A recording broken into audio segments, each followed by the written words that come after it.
we want to find the cosine of 7 pi twelfths, and I didn't say this, but we should give an exact answer. So the first thing I'm going to do, you can do these with sum and difference formulas often, and often you can also do them with half angles. This is going to be on our half angle assignment, so I'm going to do that using a half angle identity.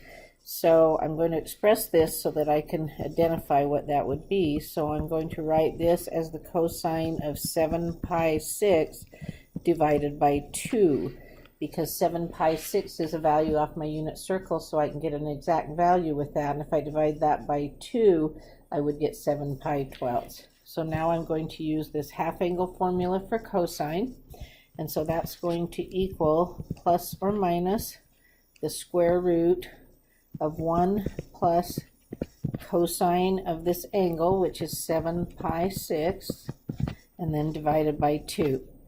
Okay, the first thing I'm going to do is decide whether it's a plus or whether it's a minus. So I'm going to figure out which quadrant 7 pi twelfths is in. Well, 6 pi twelfths is pi over 2, so I know I'm going to be a little ways past that, so I'm going to be in quadrant 2. Well, in quadrant 2, cosine values are negative, so I'm going to use the negative.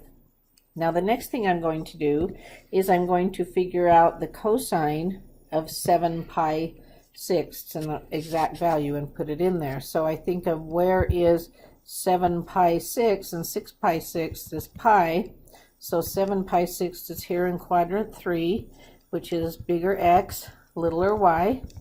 But in quadrant 3, both x and y values are negative, and I need the cosine, so I need negative square root 3 over 2. So this is going to equal negative square root of 1 plus negative square root 3 over 2, and that's over 2.